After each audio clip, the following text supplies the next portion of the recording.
you wanted the best, you've got the best podcast. The hottest podcast in the world. The Chris Voss Show, the preeminent podcast with guests so smart you may experience serious brain bleed. The CEOs, authors, thought leaders, visionaries, and motivators. Get ready. Strap yourself in. Keep your hands, arms, and legs inside the vehicle at all times, because you're about to go on a monster education roller coaster with your brain. Now, here's your host, Chris Voss. I'm Voss here from thechrisvossshow.com. Welcome to the show. We always appreciate it. Ladies and gentlemen, our latest things that makes official. Welcome to the big show. As always, the Chris Voss Show is the family that loves you, doesn't judge you, at least not as harshly as the rest of the world, because you're here to learn stuff. You're learn to make your life better, make your world around you better, and all that sort of wonderful things. So go to goodreads.com/Chris Voss, LinkedIn.com/Chris Voss, Chris Voss One, the TikTokity, and all those crazy places on the internet. Opinions expressed by guests on the podcast are solely their own and do not necessarily reflect the opinions of the host or the Chris Voss Show. Some guests of the show may be advertising on the podcast, but it is not an endorsement or review of any kind. We have an amazing young lady on the show. We're going to be talking to her about her book, off the presses, out November 1st, 2023, called Piper's Picture Power. Linda Zeigler joins us on the show with us today. We're going to be talking about her insights and everything that goes into it. Welcome to the show. Linda, how are you? I'm doing great. Thank you. Thank you. And give us any .coms. Where do you want people to look you up on the interwebs? Intentionalvisualization.com is a website, and it has my books for teachers and I have my children's books. So that would be a good place, and some information, other information. So give us a 30,000 overview. What's inside this book? This book is about real children and a dog. And the main character, Piper, wonders things. And she says, how do I know things? How will I grow? What makes me imagine? I want to know. And that starts the journey and the adventure. And she meets a brain, which I noticed on the beginning of your show, you talked about brain. And this is a character in our book. And so I'm going to introduce you to our brain. And his name is the Thinker. The Thinker. And so Piper wonders those things. She's kind of the oldest character in the book. And so what she does, she meets this brain, and this brain starts teaching her about learning and about her own brain. And then she wonders if it's true. So she takes it back and tries different little activities with the other children that are in the book. There's 10 different lessons that the brain teaches, and it's a lot of fun. It's an interactive book. There's questions so that the reader gets involved. And now the brain character itself is an imaginative character, but everybody else is real. Oh, wow. Yeah. Piper, you have Piper there where we can meet her, correct? Yes. This is Hi, Mr. Voss. Hello, Piper. How you doing? How does it feel to be a main character in a book? It feels really good. It feels just like I love to read.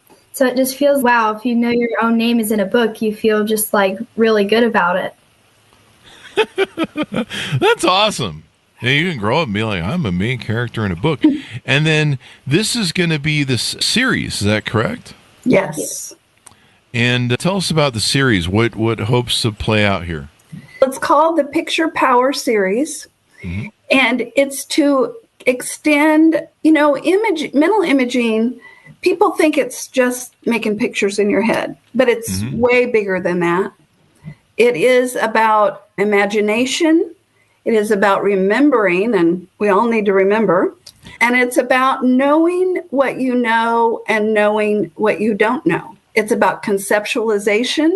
There's so many things that it helps you with. Dealing with your emotions, dealing with your senses, all of these things, critical thinking, creative brains, all of those things. The next book is actually at the illustrators. The illustrator for Piper's Picture Power for the book is an art teacher here in Wichita, Kansas. Her name's Taylor McQuarrie. And the brain itself was created by my niece. So I used those in the classroom when I was working with preschool, kindergarten, teaching them about their thinking. And then I decided, wait a minute, that would be a perfect character for the book. And then she ended up creating the children. Now, Piper did. had the this. Piper did? Or No, the the illustrator. Okay. This is the back of the book, Mr. Voss, and this was Piper's idea. So I'll let her tell you about why she thought that was a cool idea. Okay. I thought it would be cool so that way kids could see, like that we're not just characters in a book, it's real, and that you really do in real life need to use imaging to be able to learn and think, and you can even make up your own stories with that, and it makes it a lot more entertaining and fun. Is this your first podcast you've been on? Yeah. Piper? Congratulations. You're starting early. You might be our youngest guest we've ever had on the show. I'm not sure we've had anybody this young on the show, unless somebody walked in during filming with somebody's kid or something. But congratulations. So you came up with the idea for the other people in the book or the back of the book, correct? Yeah. She wanted that. And I've had people tell me that's one of their favorite things is to know that the characters are real. Yeah. And so there will be pictures on the back of each of I have 5 books in my brain. There's one at the illustrators called Always Imaging Alice. Mm-hmm. And then there's another one ready to go once Always Imaging Alice is finished. That's called Switch It, Change It, Rearrange It. And it's how when something drops into your head, if it's not a good thought, you don't have to let it stay. You can switch it. Yeah. And this is probably an important skills for young people to and it's targeted towards young people, correct? This is, but I'm going to tell you, us old people need it too. Yeah, I know some people on Twitter and Facebook that need it, definitely. Mm-hmm. And it sounds like one of the things you explore is the Dunning-Kruger effect, right? The effect that people, they think that you talk about, the aspect of you know what you know, you know what you don't know, and then the one aspect that a lot of people don't focus on is what you don't know, and that's usually what gets you in life is not paying attention or looking for what you don't know. But a lot of Dunning-Kruger is part of that effect where usually the less people know, the more they think they know something. And as they really get into it and try and master it, then they find out that they really don't know anything about it at all. And, and the journey to mastery is a definite learning curve. Because they're not even open then. So if we teach this, and it's called metacognition, mental imaging, making the concepts and knowing, that is cognition. But when you talk about your thinking, it actually is metacognition, and it takes it deeper. And that's when we can share who we are. So the classrooms change when this is used, and relationships change, because when I care about what you're thinking, and you care about what I'm thinking, actually it bonds us. Yeah. And you feel like you belong together, because not that you have to agree, but it's just to care. Yeah. We need to care about each other. We need to be stewards of each other, and rising tide lifts all boats, as it were. Right. Definitely. So you got the series. What made you want to get Piper involved, or did she volunteer to get involved? How'd that all work out? Tell us the story, if you would. As as a grandma does, you share your wisdom, or what you think is wisdom, but she really liked it, and we had a lot of fun with it. And that's when I decided, hey, I think this could be a really fun thing and expand thinking. And then she's always supportive. Plus, she has really good ideas. So really good ideas. Yeah. We're working on a game called Perspective, and she's a consultant on the game, and she's played it. And So that's another little aspect that we want to have people interact and talk about what they're thinking and what they believe, and then we can learn from each other. Yeah, most definitely. It's good that you have a perspective. So tell us about your background. I know you mentioned that you've done teaching, and let's bring that around to, what your influence was, how you were raised, how you became a teacher and want to teach other people, and then the proponent for what got this book launched. I was an educator for 35 years, 10 of them in the classroom, 10 of them I had a reading specialist. And then I became a principal, elementary principal, a high school principal for a year, and then the superintendent in a small rural school, Quinter, Kansas. And we spent a number of our years there. Our kids graduated, and I learned some things there. And this is how. We decided that we were going to test all of our first through fourth grade students, pre and post, with a reading inventory. And we chose Dr. Jerry John's basic reading inventory. And I ended up writing my first 2 books with Jerry after he came and observed everything we were doing. Because what we found was that students were not automatically using mental imageries. A lot of them didn't even know they should. Our environment have changed, but there was a segment, a culture, that these kids didn't have any screens and they didn't have any televisions at home. And by golly, reading was their entertainment, and they could tell you everything they read. They saw it. They answered the comprehension questions easily.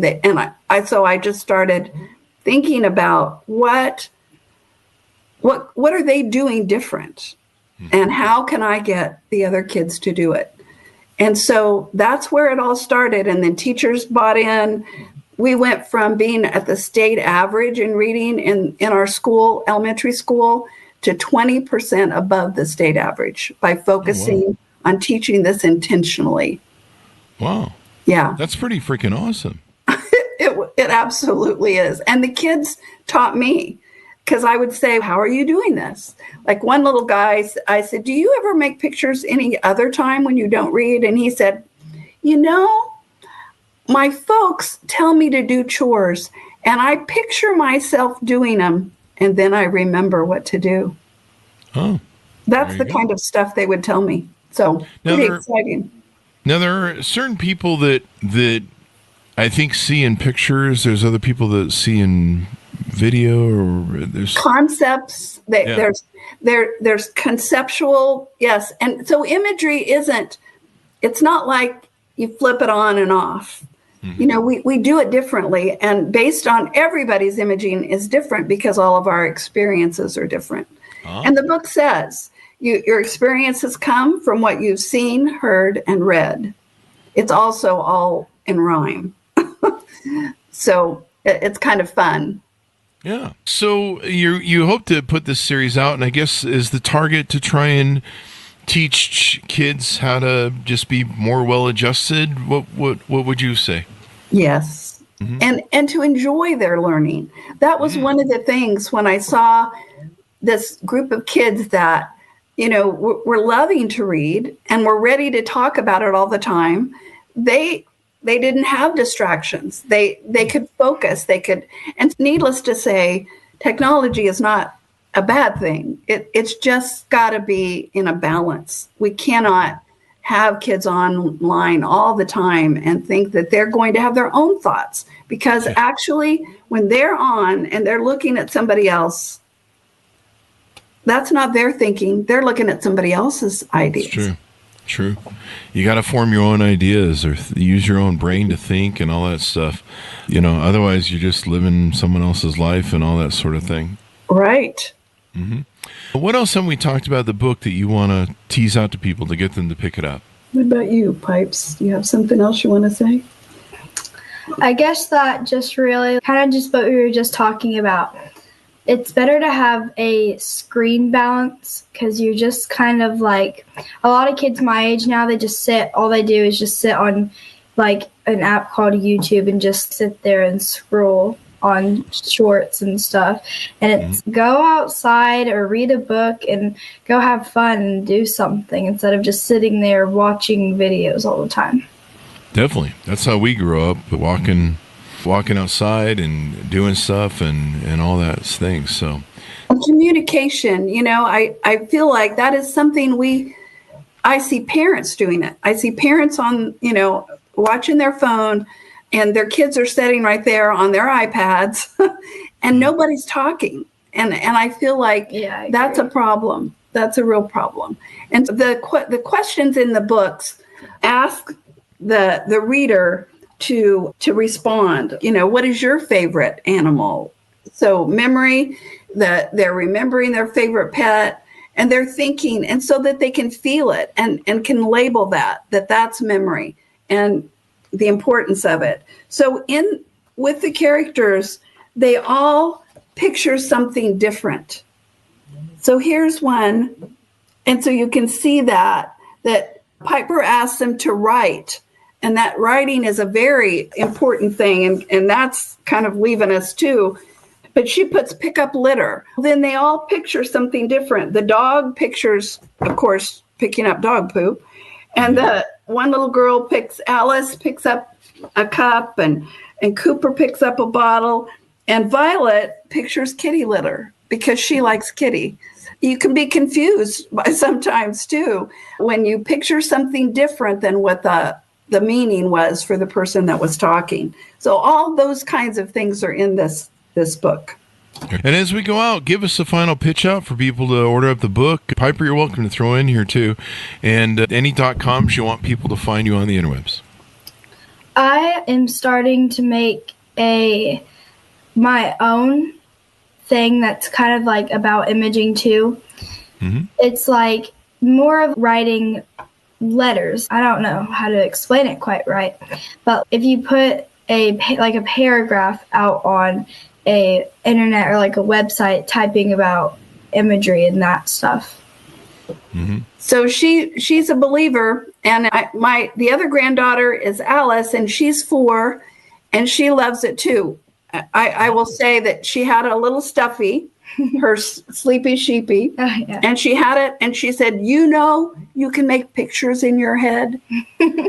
And so when 3 and 4-year-olds can tell you that, I will say a little story. When I went into a preschool classroom to try to introduce this to them, I said, now I'm going to say a word, and you are going to tell me what comes to your head in your mind.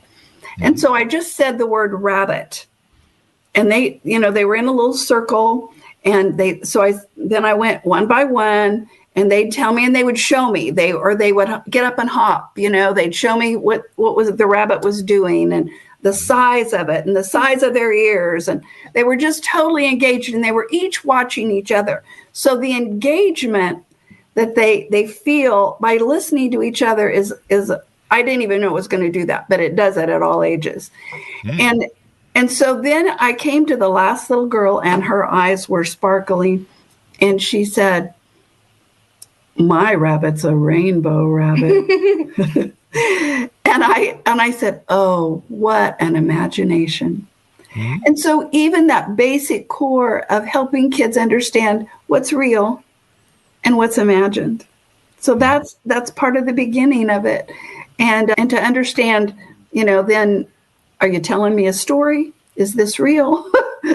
Because they try that too. So wonderful to have you on. Give us the .com as we go out. Okay, it's on Amazon.com, and my specific is the intentionalvisualization.com, which it has all the books. This is the latest teacher book. It's called Imagine Cognition Using Intentional Visualization. So it wasn't hard because I already knew all the concepts that I would want to teach. It was just putting it in a narrative format and having some fun with kids being interactive in the book. Awesome sauce. Thank you both for coming on the show. We really appreciate it. Thanks for audience for tuning in. Go to goodreads.com/Chris Voss, LinkedIn.com/Chris Voss, Chris Voss 1, the TikTokity, and all those crazy places in it. Be good to each other. Stay safe. We'll see you guys next time.